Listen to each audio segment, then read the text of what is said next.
a gente fazer um agradecimento e um registro, que essas duas palestras do Paulo, elas estão sendo gravadas, né, pelo o Domingos, Naira, Tairo, Jorge, uma moçada que está aí envolvida com essa coisa do audiovisual e renovando, e eu fico muito agradecido que eles tenham se disposto a fazer esses registros. Dizer também que o Paulo deu uma entrevista, era para eu ter dito isso no início, ele deu uma entrevista ontem na rádio Tambor, né, que é uma rádio web e tal, dá para a gente, são uns 40 minutos mais ou menos, uma entrevista muito boa, dada para o Emílio Azevedo e a Flávia Regina, né, que são os que me entrevistam. Isso pode ser pego pelo Facebook, mas também foi colocado já no YouTube, dá para procurar lá e dar uma olhada. Com isso eu abro aí para quem quiser fazer as considerações.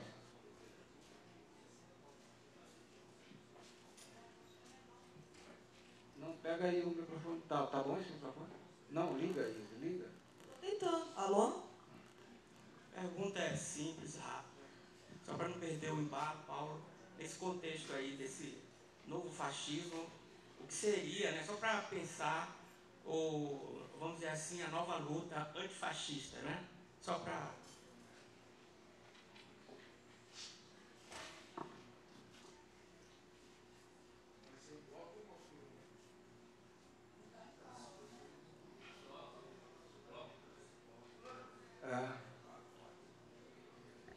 Tá, eu vou escrever aqui.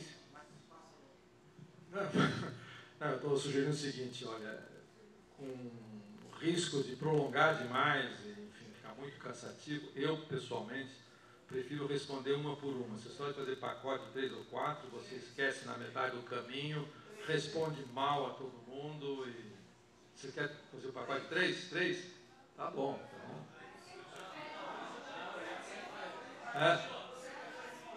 Eu prefiro uma a uma, porque se você é o terceiro a perguntar, eu estou concentrado na primeira, eu já esqueci o meio da segunda, a sua dançou, e eu vou responder de maneira superficial. Não significa que eu vá responder bem todos, não é isso. Bom, então vamos lá, Flávio. É apenas a minha foi a minha punching line. Você encerra sempre com um olé. Mas não significa que eu sei o que é o fascismo que vem por aí. Eu simplesmente, isso que eu acabei de descrever, essa operação de seleção, lembre-se que eu falei em eliminação, lembre-se dos retardatários, lembre-se do que eu acho uma definição extraordinária do Rainer Müller, que é um dramaturgo, escritor alemão na DDR, depois, enfim, agora, o negócio desmoronou em Gama, porque eu não tinha desmoronado nada, era dissidente. A definição que ele dá do fascismo, o nazismo era um aceleracionismo tecnológico. Portanto, era uma fuga para a frente completamente imanente ao capital. E essa fuga para a frente, esse aceleracionismo tecnológico, significava tirar desenvolvimentismo é isso. Tirar pura e simplesmente do caminho quem estorva, os retardatários, os handicapés, que vai de judeu a cigano, a homossexual, a comunista, tudo que significa alguma deformação do ponto de vista da performance. Aí entram todas as projeções paranoicas possíveis, desde que a seleção seja feita. Mesmo que essa seleção... Aí tem um lado, digamos, delirante desse aceleracionismo tecnológico, que é emperrar, no caso, o exemplo que ele dá, é emperrar o sistema ferroviário da Europa ocupada, que estava todo mobilizado para a eliminação, para extermínio de populações, e não mobilizado no esforço de guerra. Então, o que eu acabei de dizer é exatamente isso. É a conclusão. Com toda a tecnologia possível para retardar esse desfecho. O capitalismo verde faz parte disso. Não vai dar, não tem planeta para todo mundo. Então, é uma corrida para o fim do mundo. Imaginemos... O que significa a China bem-sucedida? A China bem-sucedida significa o consumo de 10 planetas Terra. Mesmo que ela desenvolva tecnologicamente meios de economizar recursos, não há como. Não há impulso capitalista sem energia fóssil. um imbróglio inacreditável. De modo que há uma corrida na direção para quem chega primeiro antes do mundo explodir. Embora ele vá explodir no meio do caminho, porque ele não tem como chegar primeiro. O que significa competição? A concorrência entre Estados Unidos e China, tirando a guerra nuclear. É o que está acontecendo. Então, há uma elite dominante que vai de tudo, desde tecnólogos, experts, proprietários, rentistas, tudo que você possa imaginar, que está, de certa maneira, contendo, dirigindo esse processo seletivo que está encolhendo. Nós vamos ser os últimos, mais ou menos isso, o resto fica fora. E isso é, historicamente, que nós desde sempre chamávamos de fascismo. Tirando todo o aspecto histórico, sociológico, social, político, contingencial dos períodos de guerra e assim por diante, sempre foi isso. Por isso que eu ainda acho, se nós fundarmos, como eu disse, sujeito numa fala, um centro de estudos da direita contemporânea, começando pelo estudo dos clássicos de interpretação do fascismo, nós temos que reabilitar certos grandes autores que pensaram coisas, e o primeiro grande autor que pensou isso, em termos, digamos, contemporâneos, no imediato pós-guerra, ela publicou o livro dela, começou a pensar em 48, 49, quando publicou Hannah Arendt. É claro, a parte do livro dela sobre totalitarismo soviético é muito ruim, é de segunda mão, é muito clichê, enfim, não vale a pena. Nazismo é mais ou menos, ela não tinha todas as informações disponíveis, mas o brilhante do livro dela são os pressupostos, os prolegômenos, o caminho que levou ao fascismo. Aí não tem duas coisas. O antissemitismo, como é que se deu, como é que foi feito, se preparou o massacre dos judeus, e, sobretudo, o colonialismo, que ela chama de imperialismo. Ora, nesse momento, quando ela está falando do imperialismo, é que nos concerne. É onde nós estamos. O nosso olho do furacão é aqui, onde nós estamos. Nesse momento, ele diz o seguinte: qual é a grande invenção do imperialismo ou do colonialismo, sobretudo na África e na Ásia, na segunda metade do século XIX? O que eles inventaram lá? Eu disse ontem, me lembro de ter dito ontem, que eu digo sempre, é a administração de pessoas e populações. 30 anos antes de Foucault e companhia falaram poder, território, biopoder, assim por diante.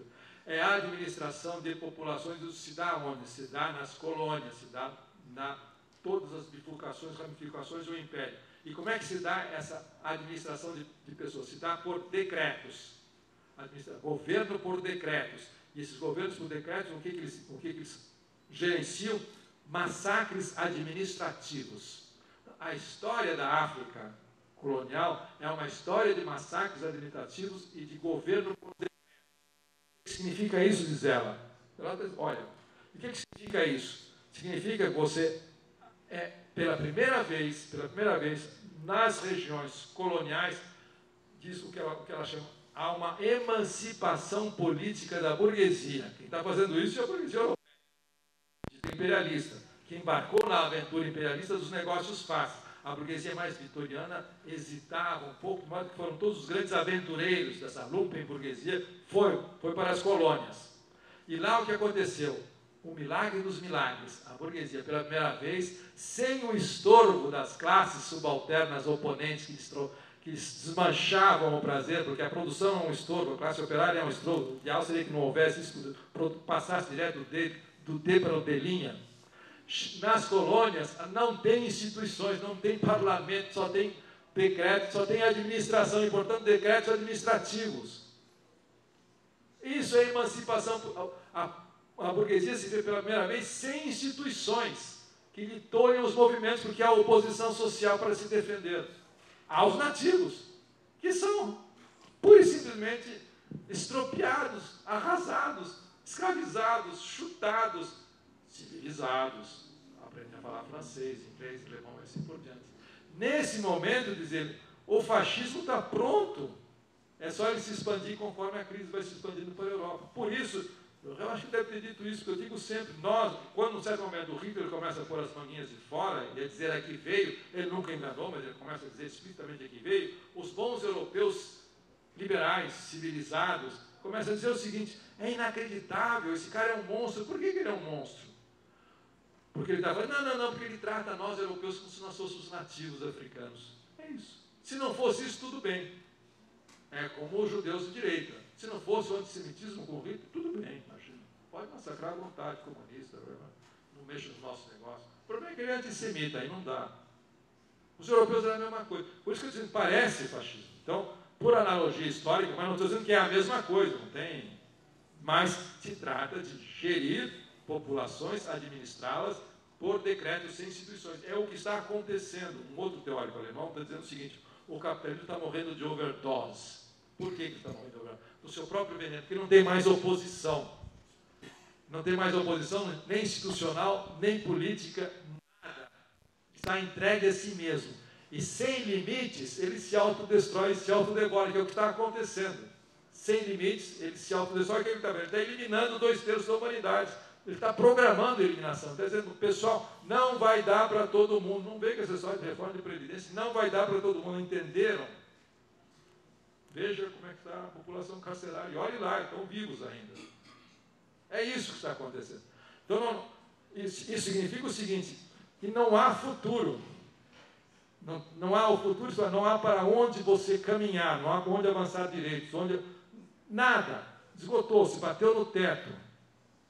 Ora, se não há futuro, ainda começa o problema de aproximar do que é o fascismo histórico que nós pensamos, porque o fascismo é um projeto de sigla bárbaro, mas é um projeto de futuro, alternativo, que batemos no limite, então bifurca por aqui. A outra alternativa era o comunismo soviético, stalinista. Então, quando o capitalismo não consegue mais resolver os seus próprios problemas, é isso basicamente que muita gente ou disse, um deles foi o Polanyi, a solução é o fascismo, que é uma falsa solução. Se bate no teto, então se apresenta essa solução. Isto é, como diz o Marcuse, eu citei ontem, é a organização terrorista das contradições do capitalismo, é isso. A contradição maior é isso, sem oposição ele se autodestrói. E nesse momento, então você faz, completa o serviço.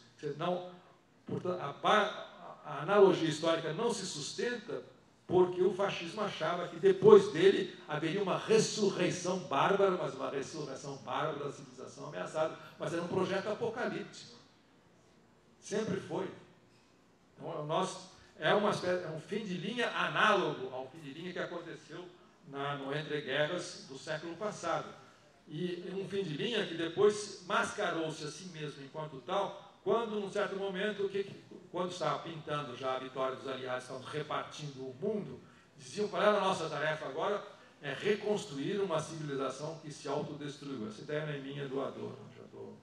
Então, diz o Adorno na Mínima Moral, escrevendo em 44, mas se uma civilização se autodestruiu, endógena mesmo, não foi atacada por um agente epidêmico externo, não foi o Átila que chegou das estepes e que aniquilou a civilização, foi interno. Se foi interno e endógena e estrutural, como ela pode se reconstruir? Diz o Adorno. Então, vamos começar a pensar o que é a vida que vai continuar depois que ela se autodestruiu. É isso.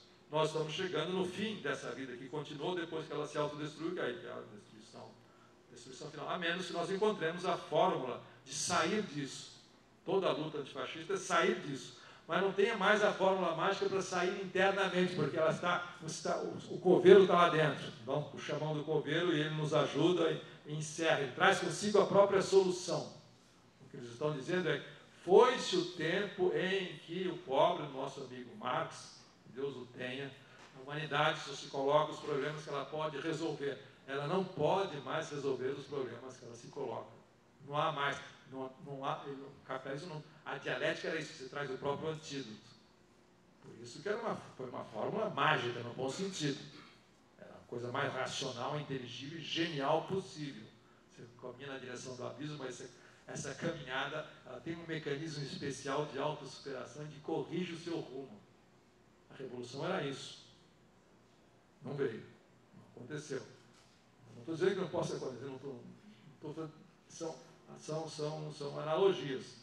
Por isso, simplesmente, passemos para outro. Desculpe ter falado demais.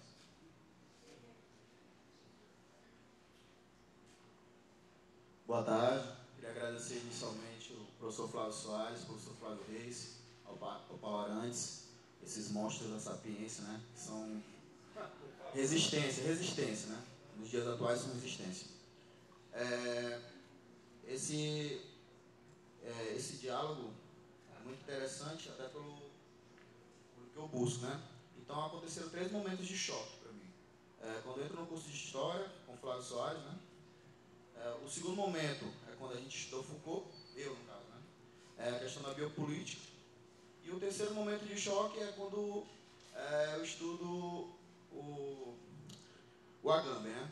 Posteriormente, lá em Emer Garcia, ele faz essa associação do Schmitt com o Walter Benjamin, e eu acho que a tese número 8 dele é essencial no dia de hoje, né? Nos dias de hoje que a gente vive. Então,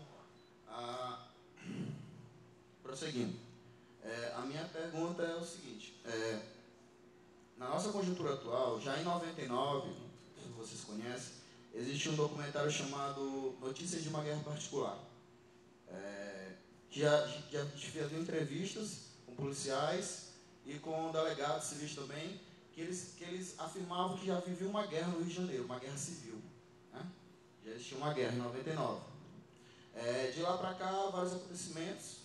Amarildo foi um símbolo, né, também, da polícia como braço extensor do Estado, porque no Extinção do Paulo Arantes, ele fala que em determinadas periferias sempre foi exceção, né? Então, o que acontece? A minha pergunta é o seguinte: ano passado, no Rio de Janeiro, ou início desse ano, foi decretado uma suspensão, né? Um estado de suspensão das leis. Pode ser estado de sítio, emergencial, aí a questão da nomenclatura. Então, ao meu ver, esses locais que já eram de exceções, quando se decreta, ao meu ver, é uma exceção dentro da exceção, né? É que você estatiza mesmo que você entra num determinado local, vamos imaginar, num centro periférico, onde determinadas leis, onde determinados cidadãos não são contemplados, né, com determinados direitos. Aí eu vim a perguntar ao Paulo Arantes, nessa segunda catástrofe, né, que é 2018, como reagir e como essas populações elas poderão sobreviver nessa máquina que você disse que é uma máquina de moer, né? Essa máquina de moer. Como reagir e sobreviver nos tempos de hoje?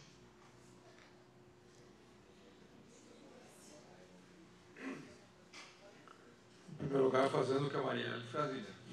Tem outro jeito. Acho que desde a luta de classe em Roma, entre plebeus, patrícios, não se encontrou nenhuma outra forma que não seja lutar. Acho que não é demagogia. Perguntaram para o Marx já no fim da vida, ele estava numa praia, já bem doente, com a família descansando, um repórter americano conseguiu finalmente marcar uma hora para entrevistá-lo, se aproximou dele no meio do vento da praia, ele já estava bem mal. Perguntou: professor, doutor Calma, o que o senhor aconselha? O que a gente deve fazer? Ele falou: struggle, lute, só. Não outra coisa para fazer. Uma proposta edificante.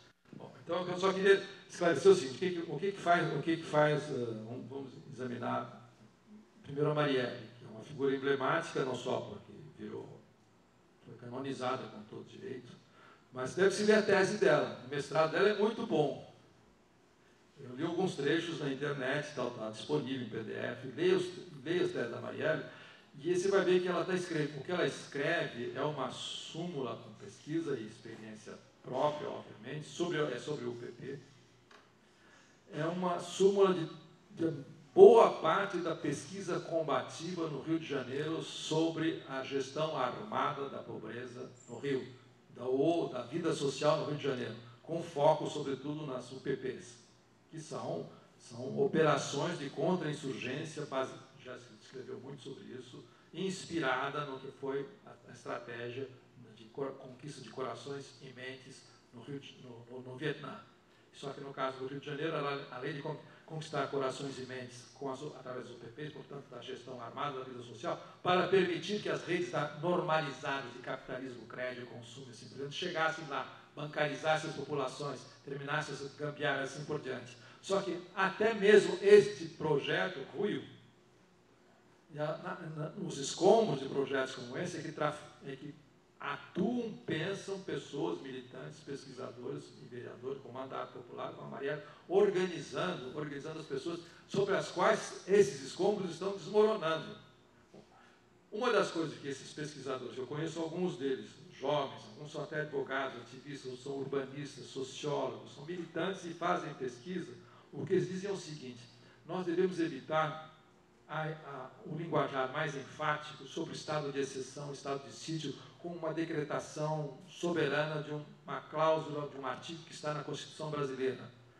Porque não passa mais pela declaração formal de estado de sítio e de exceção. É isso que vários politólogos americanos estão descobrindo com 30 anos de atraso, que a democracia ela acaba sendo corroída por dentro, não é preciso, portanto, dar golpe, desinstitucionalizar, não fazer nada, ela vai se desativando, ela vai sendo desligada da tomada, ela vai sendo superada internamente, sem nenhum ato de violência. Por isso que não precisa golpe. Por isso que nós ficamos berrando durante um ano, brigando entre nós, é golpe ou não é golpe? Por que gritamos golpe? Não precisa mais. Nós não entendemos que tinha passado disso. É claro que houve uma grande trapaça, não vou voltar ao assunto. Então, o que eles estão dizendo é o seguinte: existe aquilo que chamam de estado de exceção concreto, real, que não passa pela declaração formal. Acho que tem a Luciana Advogado, por favor, me corrija se eu estiver falando muita besteira. Mas eu aprendi com esses rapazes, com essas bolsas que estão lá, moendo no áspero, no Rio de Janeiro, que é o seguinte: ficou muito evidente, dizem eles, muitas teses foram feitas depois, na experiência de gentrificação do Rio de Janeiro, gentrificação que tem que ver também com o OPP e tem que ver com o controle das populações, que tem que ser controlado, porque não... Quando o emprego, isso é um lugar comum, mais trivial dos últimos 40 anos, quando o emprego no tráfico é melhor que o emprego formal, que não existe, não tem como. Não tem como. Então, é isso que está acontecendo. Bom, a partir de junho, segundo eles, fica muito mais claro, porque foi a experiência que elas tiveram. Elas, porque são 2 ou 3 que eu conheço bem, e que são defensoras populares, são advogadas, são militantes, e foram atrás das pessoas, e nas favelas, estava havendo retaliação, e nos militantes, nos manifestantes na rua, que também estava havendo. Eles foram atrás, então eles viram o que é. Esse estado de exceção concreto é uma espécie de caos normativo. Ninguém sabe quem é quem está decretando quem, o que ordem válida, que mandato é esse, para onde foi encaminhado, o que o delegado decide, o que o policial decide quando fala, e por aí vai, quem encarcera, em que condições. É esse caos normativo, que simplesmente é uma maneira, entre outras, com essas normas, que são absolutamente surreais, você gerir essa população em estado de convulsão permanente. Então, é isso que está... E a operação de garantia de lei e da ordem é justamente tentar pôr ordem nisso sem conseguir, apenas agrava mais isso. De modo que a intervenção dita legalmente, a intervenção federal nas Forças Armadas, na segurança no Rio, a secretaria foi confiscada, ela é absolutamente inócua, anódina. Não representa absolutamente nada, é apenas treinamento das tropas para eventuais insurgências, não é mais do que isso. Então, o que importa é isso. Quando esses politólogos americanos estão descrevendo essa desdemocratização e como é que as instituições ditas democráticas liberais são esvaziadas, mas sem um arranhão. A democracia está falindo sem nenhum arranhão. O que estava chamando de exceção era isso. A exceção não é o campo de concentração. Não, a Agame prestou um certo desserviço. Tudo que ele disse sobre o campo é realmente extraordinário. Ele descobriu coisas do Arco da Velha. Mas ele deixou que se induzisse a ideia, a exceção é campo de concentração, é poder soberano absoluto. Não é apenas isso. Se você for imaginar o que é no Rio poder soberano, no Rio de Janeiro, você tem soberanias avulsas. Você tem dos funcionários, você tem da polícia, você tem das várias polícias, você tem do judiciário, e se você tem dos funcionários do Estado que já faliu. Então, esse caos, essa multiplicação de soberanias avulsas, que é muito semelhante ao que foi o Terceiro Reich. O Terceiro Reich não era aquele monolito totalitário que nós imaginamos.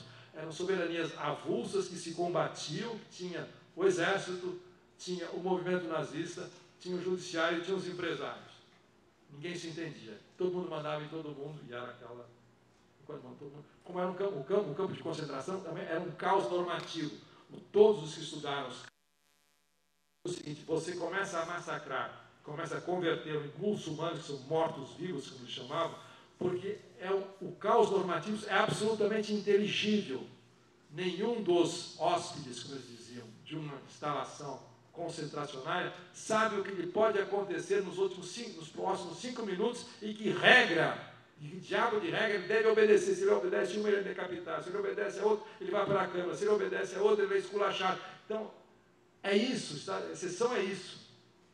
É o que acontecia em Guantánamo. Guantánamo, os caras eram manipulados para lá e para cá com portarias administrativas do comando militar. Não tinha nada a ver com lei, com poder soberano. E é um poder soberano no certo sentido. Não um poder soberano consagrado juridicamente. Então, diante disso, o que fazer? Os militantes vão à luta para impedir que se mate menos gente, que se estropie menos gente, que se viole menos gente, que se expolie menos gente. E aí morrem. São marcados para morrer.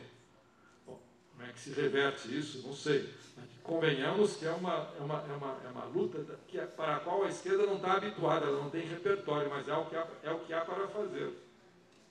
E as frentes vão se multiplicando. Você pega, por exemplo, a educação em São Paulo. Conheço um pouco, não porque conheço, mas porque converso com as pessoas que conheço e faço elas falarem, leiam as coisas que elas escrevem. É um caos administrativo total que os governos tucanos fizeram junto com os petistas. E desse caos administrativo, é claro que tem sempre um desenho estratégico lá no limite que é entregar. Já está entregue todo o sistema do ensino secundário na mão das organizações sociais. E não funciona. Não, quer dizer, não funciona, é feito para não funcionar. Ninguém sabe o que fazer, o que vai ser eliminado, que classes vão ser eliminadas, se vai passar o ensino médio, vai passar para lá, para cá. O que está ocorrendo é uma desescolarização e uma sublevação. O movimento secundarista em São Paulo foi uma coisa extraordinária. Ocuparam-se 1000 escolas. Ninguém imaginava isso. A esquerda convencional estava na rua gritando fora Temer, é golpe, não vai ter golpe, blá, blá, blá, blá, blá. E eles estavam lá enfrentando a PM nas escolas e organizando comunas dentro das escolas ocupadas, reinventando a ideia de educação. Então, essas coisas aparecem. Bom, e aí já que eu falei nesse assunto, vamos examinar um pouquinho o que significa extrema-direita. O que é essa extrema-direita? Pensando nas figuras assim, espaventosas, isso é Ernestinho de Itamaraty, e o outro lá, da educação, cujo nome eu não consegui gravar, eu lembro de gravar. Aí você vê como é que funcionou o bloco hegemônico dos 30 anos de pós-Guerra Fria no Brasil. Era um bloco hegemônico só. Primeiro, quando foi, já que falamos de educação, que é uma maneira de entender o que é esse sistema de direito, quando o Mozart foi nomeado, festejou-se ou não se festejou? Festejou-se.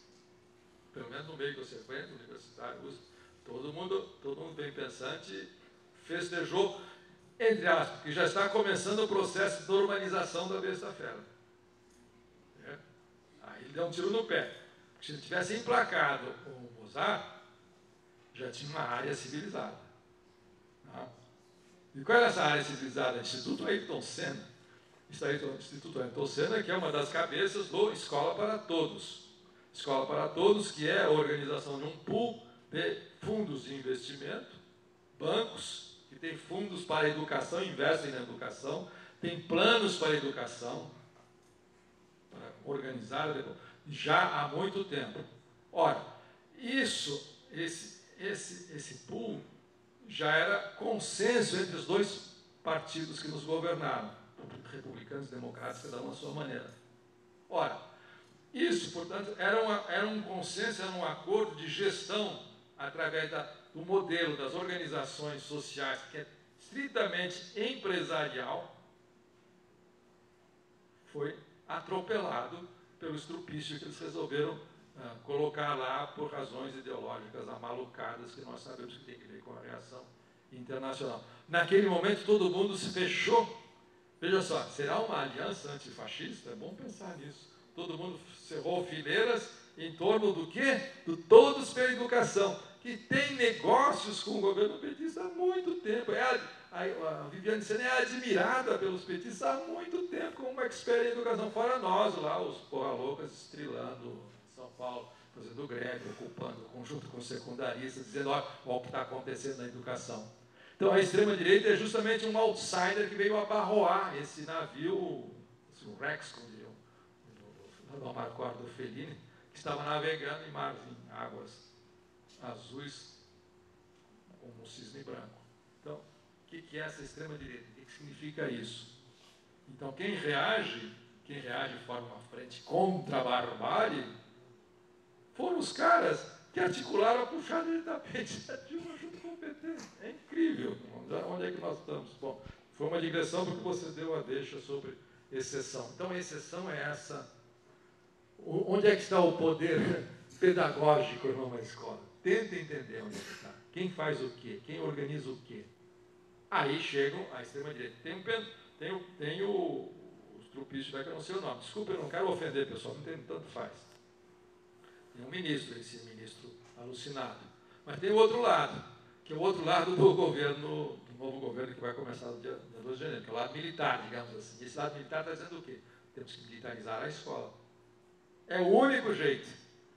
Só que tem um problema seguinte, as escolas militares são muito caras, não há dinheiro. Não há dinheiro sequer para fazer nada. Mas a solução é essa. Militarizar. Militarizar significa o seguinte, não multiplicar as escolas militares tradicionais que você prepara para as escolas militares de verdade, agulhamento, etc. É colocar a polícia gerindo a escola dentro da polícia, não é ficar na rua pegando pequeno traficante. É dentro da escola, que já acontece em Goiás. É o controle. É o controle. Armado. Não é isso.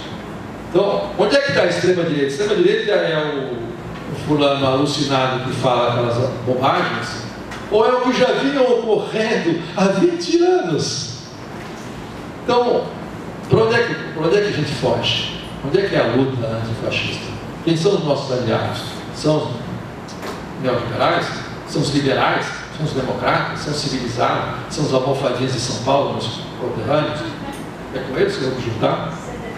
É com eles que eu vou fazer um pacto pela democracia, para barrar a barbárie? Não conseguiram fazer no segundo turno. Não conseguiram fazer porque não é possível mais fazer, não tem mais governo, não há mais possibilidade de demarcar campos, as pessoas estão normalizando tudo. Mas se ele emplacasse o Mozart, mais 2 ou 3 na mesma linha, está abençoado. Já acabou. O nosso transe só teria diminuído, teria acabado. Seria coisa de louco, se juntando lá entre 4 paredes, arrancando os cabelos que o fascismo está chegando. Só que nós estamos dizendo há muito tempo que a sociedade está se liquefazendo faz tempo. Tem nada a ver com mudança de regime, com impeachment, com golpe, com matriz econômica, com diabo 4. Bom, desculpe. É muito botequim. Eu não vou problematizar muito, eu acho que é a primeira palestra do professor Paulo Arantes. Antes quero parabenizar o professor Flávio Soares, o Flávio Reis e o professor Inácio pelo brilhante evento, eu acho que é oportuno. Eu estudei em São Paulo, professor, morei aí muito tempo e acompanhei algumas inserções, incursões e imersões políticas. E eu vou ficar no novo tempo do mundo, mas no tempo presente. E é muito de conjuntura o que eu vou perguntar. Eu começo com a de César Batista. Foi em 2011, 2012, eu acho que você participou por uma mesa muito interessante na PUC, que era justamente o debate se extradita ou não César Batista. Ontem você começou e eu saí, não escutei. E eu queria que você... Não é que você vai perguntar. Não, você citou rapidinho, eu queria que você pudesse dizer qual é a relação dessa extradição, que eu acho que já está quase consolidada, com a decisão do presidente Lula na época, que o Supremo deu todo o poder soberano de não extraditar, e ele tomou uma decisão de não extraditar. Né? E foi aplaudido por toda a esquerda que estava naquela frente. Né?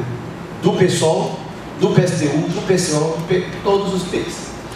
Essa é uma pergunta. A outra, eu gostaria que você pudesse fazer uma análise bem objetiva, muito conjuntural, que você falou que a permanência longeva do PT, 13 anos, foi fruto, um dos aspectos que você levantou, da sua competência administrativa, da sua administração de sucesso, né?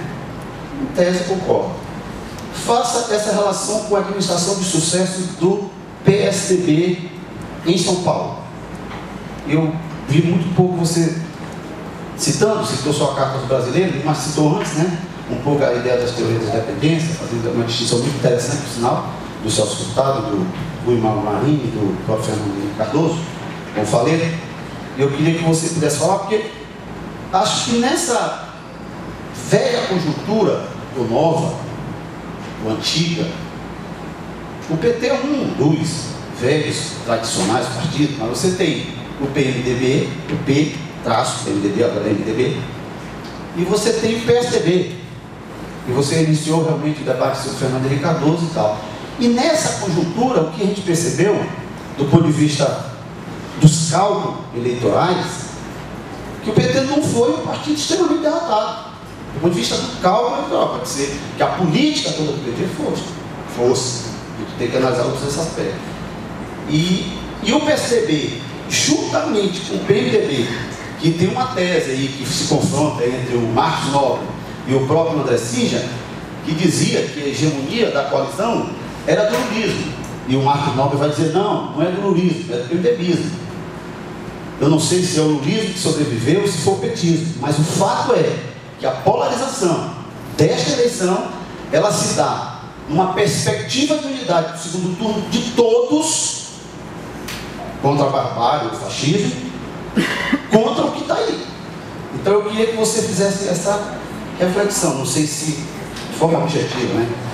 E a outra, que é a última, comente o resultado bem objetivo eleitoral, usando o cálculo do Nordeste com o Sul, onde o Haddad, ou poderíamos dizer aquela velha tese do Celso Furtado, a Revolução Nordestina, né, que todo o Nordeste vota contra o que poderíamos chamar de fascismo autoritário, ou eu chamo de Bozo psicopata autoritário, estou chamando assim.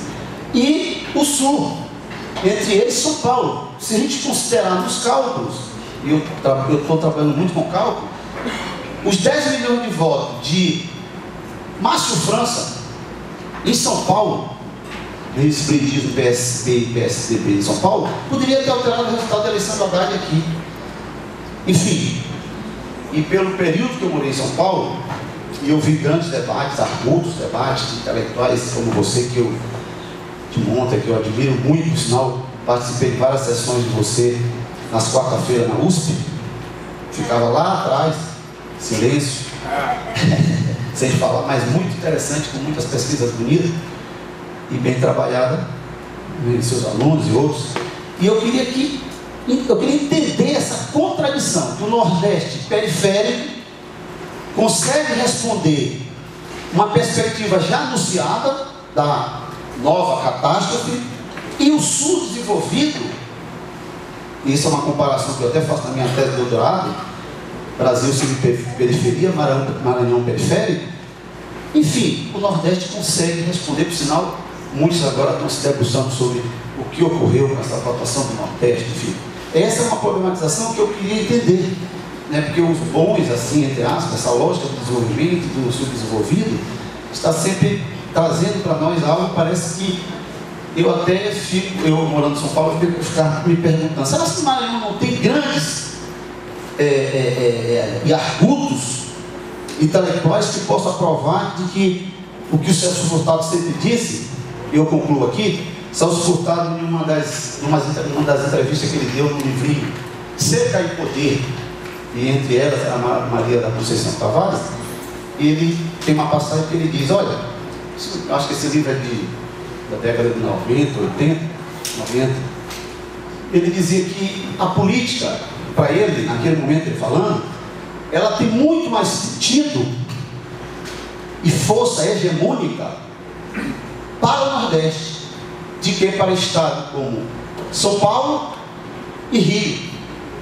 E aí eu botei uma nota de rodapé, justamente usando ele numa passagem da minha tese, dizendo, olha, se Celso Furtado estivesse vivo hoje, ele teria que refazer o debate da política e botando o Rio também. Porque naquela época ele dizia que o Rio era rico, São Paulo era rico, e abdicava-se do direito da política, porque quem dependia da política, precisava da política, era justamente aqueles que mais precisavam do Estado, governo. E nós, nordestinos, a região nordeste, é dependente, isso em todas as pesquisas, IBGE, IPEA, FGV e tal, de recursos federais do Estado, subsídio de verbas e recursos, por isso que o Bolsa Família foi muito aí criticado pelos mais Estados desenvolvidos, que não era importante a política e tal. E esse Estado dá uma resposta agora que, para mim, dá para se debruçar e muito levar. Então, o Celso Furtado dizia isso justamente para dizer que a política era mais do que necessária para uma região que, historicamente, talvez no próprio, e você citou bem, Caio Prado Junto já falava isso na sua formação do Brasil contemporâneo, inorgânico, enfim, quem vai salvar, quem vai dar, quem vai proteger, e esse Estado realmente necessitava dessa política de governo. Então, eu acho que é uma problematização que me inquieta, porque eu trabalho muito com essa questão da desigualdade, da periferia, e boto o Maranhão no centro desse debate, diante de toda a sua realidade, e hoje tendo um governo, entre aspas, né, considerado comunista, que derrotou uma oligarquia, né, enfim, que a gente tem um elemento muito importante.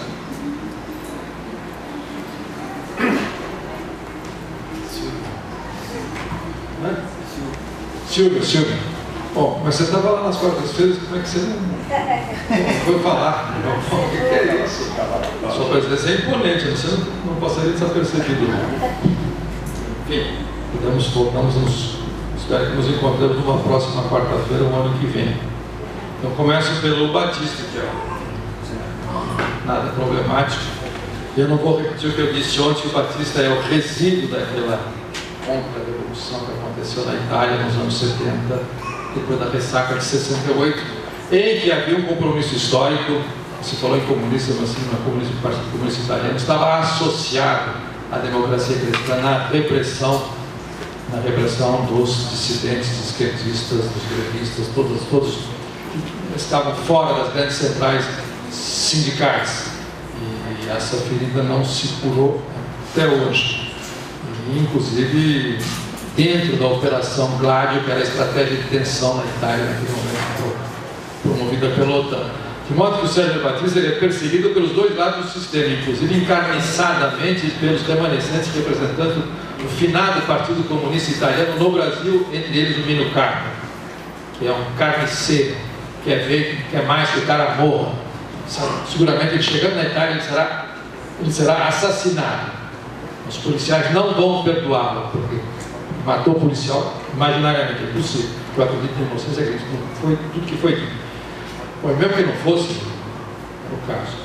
Então, no caso do Thiago Batista, foi o Tarso Genro que diligenciou, pensou e convenceu o presidente da República por um ato humanitário, não cometa uma barbaridade dessa, vai entregar para a polícia. Ele será massacrado nas prisões italianas para contentar os lobbies dos remanescentes do Partido Comunista, polícia italiana, todo o aparato de exceção italiano, que, entre outras coisas, fez a guerra contra o terror, feita pelos próprios policiais.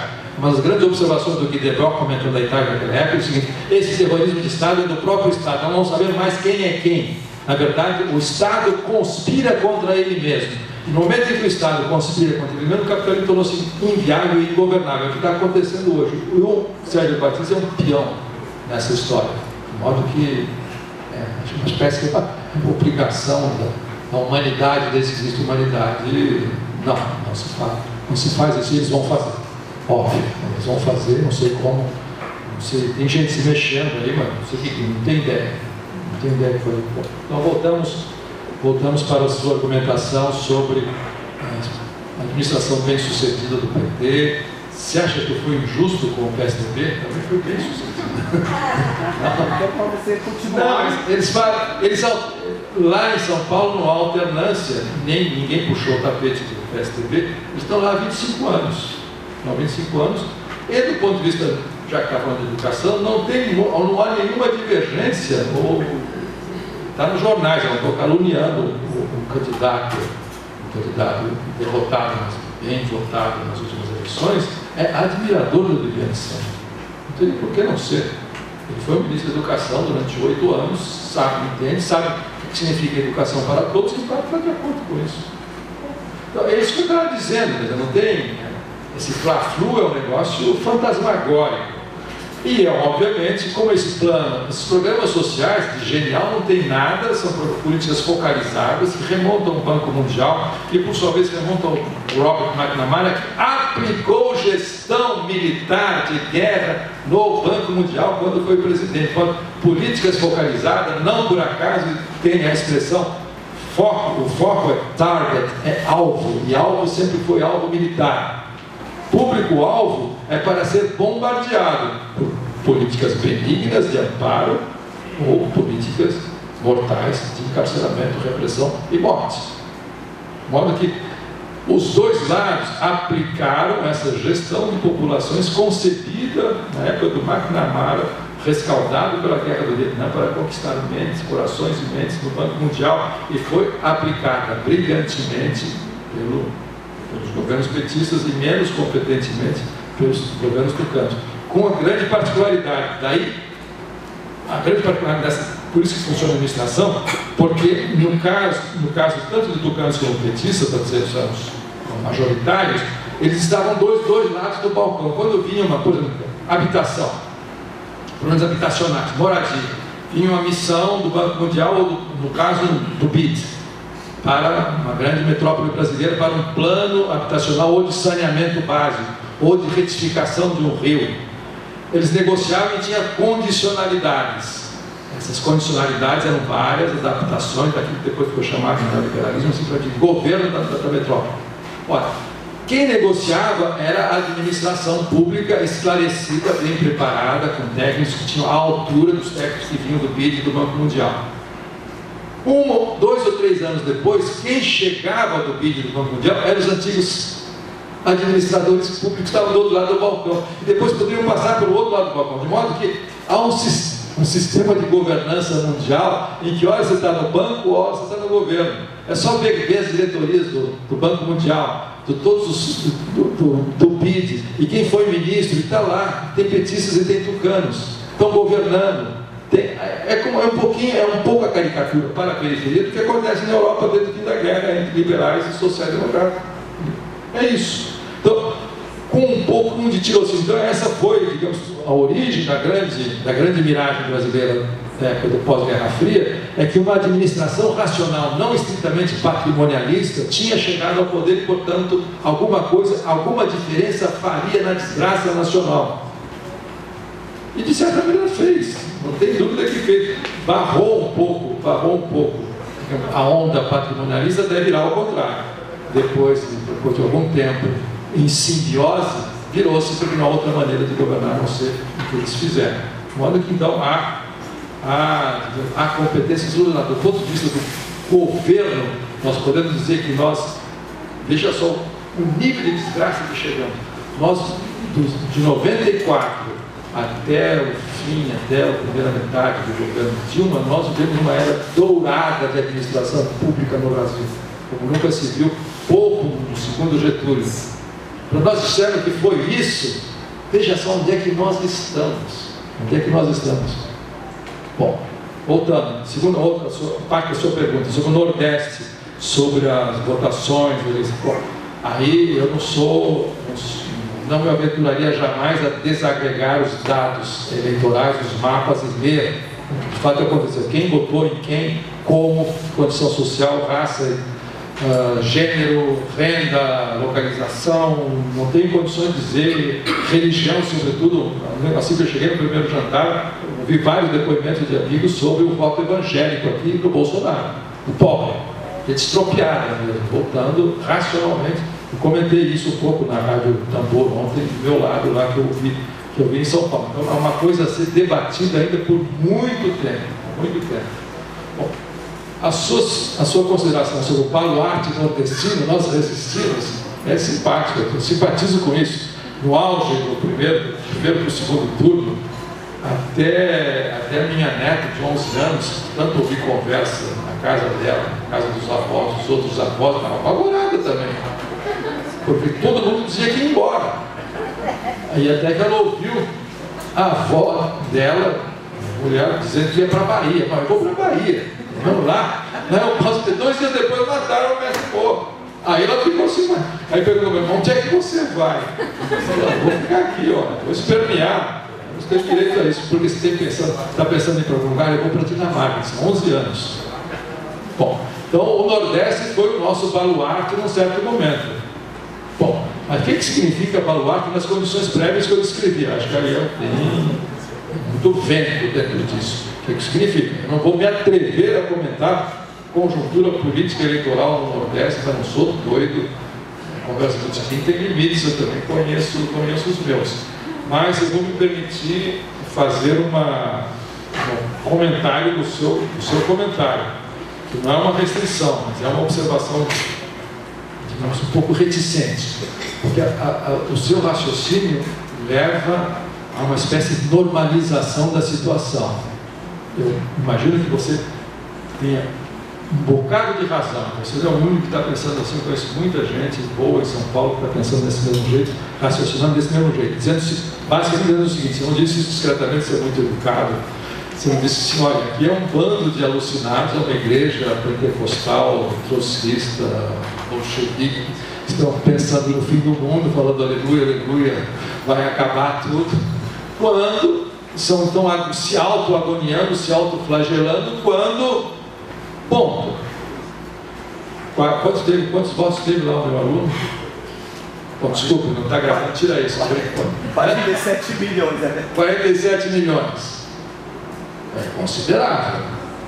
É claro que o meu voto não são 47 milhões de bolcheviques. Mas mesmo assim, tem muita gente mobilizada, pensando, disposta a batalhar. Do nosso lado. Tá bom? E... qual é a maior bancada? PT ainda. Recuou 60% em 2016 e recuperou boa parte do terreno. Então tem uma votação expressiva, tem a maior bancada. Tem quantos governadores? 4 no Nordeste, mais alguns aliados. No Nordeste, do ponto de vista dos governadores, é um bloco de poder que vai negociar pesado com o Bozo. E o Bozo, como ele não tem nenhum ato institucional com ele vai ter que negociar, não vai poder barbarizar. Então veja só, nós estamos começando a normalizar a situação. Significa, nós temos partido, nós temos organização, nós temos eleitores, nós temos governadores, nós temos prefeitos, nós temos vereadores, nós temos movimentos sociais, nós temos centrais sindicais, tudo do nosso lado. Não é vento. Ainda não existe ato institucional, existe esse caos normativo, mas as pessoas se entendem, tem recursos, tem tribunal eleitoral, tem maracutaia, vai e volta. Nada impede, com um pouco de inteligência, com um pouco de análise do que sucedeu até agora, começar a dar a volta por cima, mesmo com o grande líder ainda preso, não tem chance de ele sair tão cedo, todo mundo sabe, ele só sairá para a prisão domiciliar quando for praticamente demonstrado que ele já se tornou politicamente inofensivo. Ele vai apenas inaugurar exposições de orquídea, abençoar, todo mundo vai estar fora. Aí nessas condições pode voltar, ninguém vai mais atormentá-lo, é necessário anulá-lo, neutralizá-lo. Fora isso, tem todos os ingredientes para voltar a ganhar. Então vai haver novamente uma rodada dessa mesma coisa. Enquanto isso, a famosa extrema-direita vai comendo pelas bordas. Eles ganharam quase 60 milhões de votos, não é pouca coisa. Então nós estamos normalizando aquilo que eles não querem normalizar. Veja só, o MBL ele está se movimentando, ele está fazendo lucros para o Espírito Santo. Mística, energia. Não acreditam em progresso, mas acreditam que Jesus está com eles. E com isso vão longe. Um rapaz chamado, consulta no banco de tese da USP na faculdade de psicologia, chamado Marco Fernandes, que começou como sociólogo, filósofo, depois aderiu ao MST e faz parte da direção nacional do MST. Depois, além de filósofo, psicólogo, fez formação psicanalista também. Escreveu uma tese de doutorado dele, justamente sobre os pentecostais, os movimentos pentecostais, e a militância desses pentecostais e a presença de movimentos sociais pentecostais e a comparação com a mística do MST.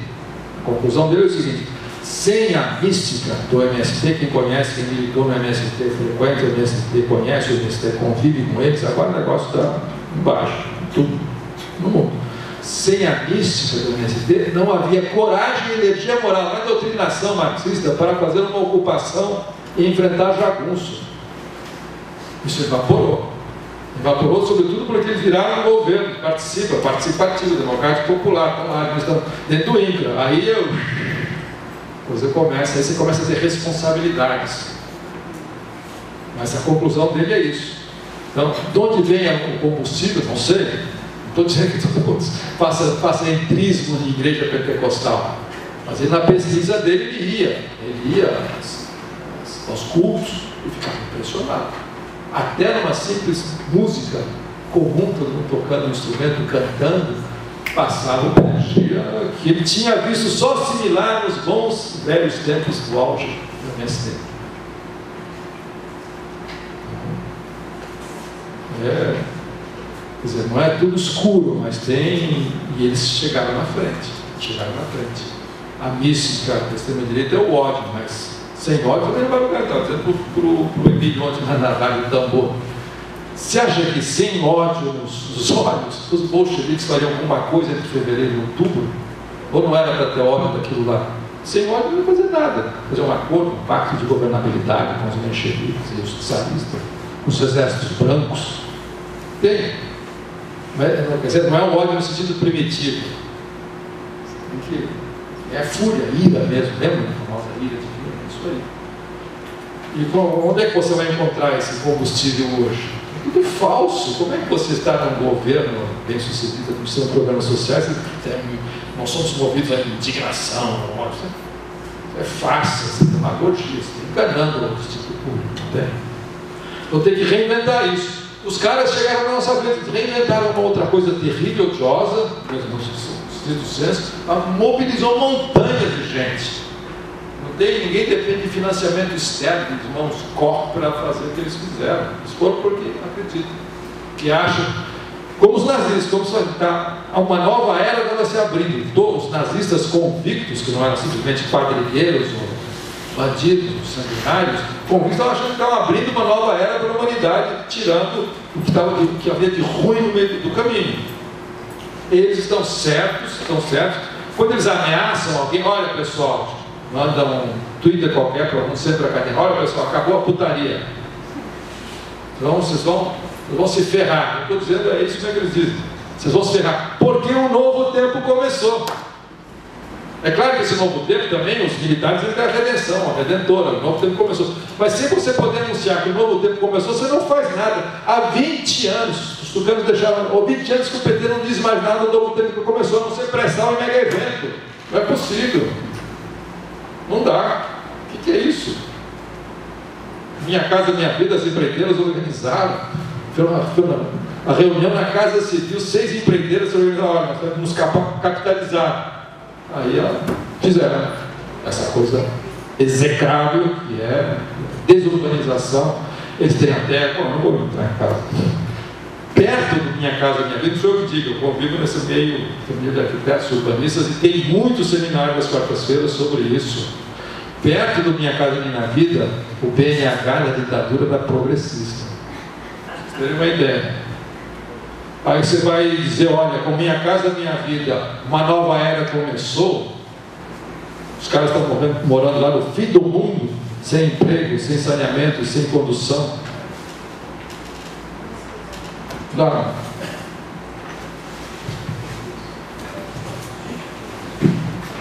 Bom, depois das falas do Paulo tão fortes e de fôlego, acho que não tem mais muito a dizer e só temos aqui a agradecer a ele muito por ter ter se disposto a vir aqui nos ajudar a pensar essas questões nesse momento crítico.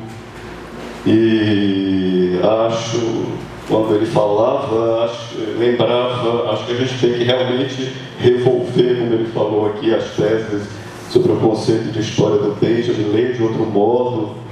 Quando tu falavas, eu lembrava do espanto, Benjamin fala do espanto filosófico, reivindicava o espanto filosófico que não era o espanto daqueles que não estavam acreditando que o fascismo tinha nascido de um progresso, né?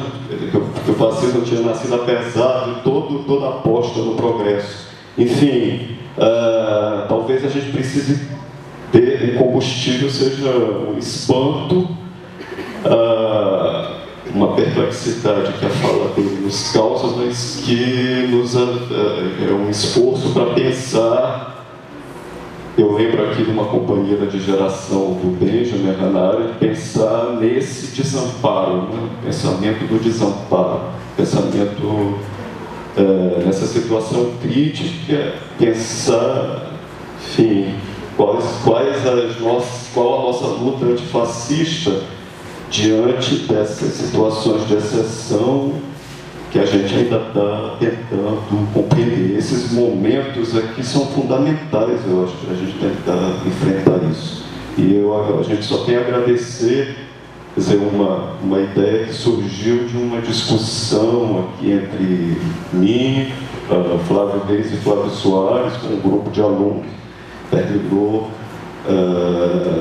dando esse convite ao Paulo para vir discutir com a gente, e acho que esses momentos vão ser muito necessários agora. Enfim, a gente agradece muito ao Paulo. Enfim, não sei se o Flávio quer falar alguma coisa, o Flávio também. É isso. Obrigado a todos. Pelo da hora, eu também agradeço, todo mundo agradece imensamente ao Paulo, toda a disposição que ele sempre demonstra, fúria. Aí ele dá o combustível, nessa não desistir, né? Como diz o Topato, né? Resiste a criatura.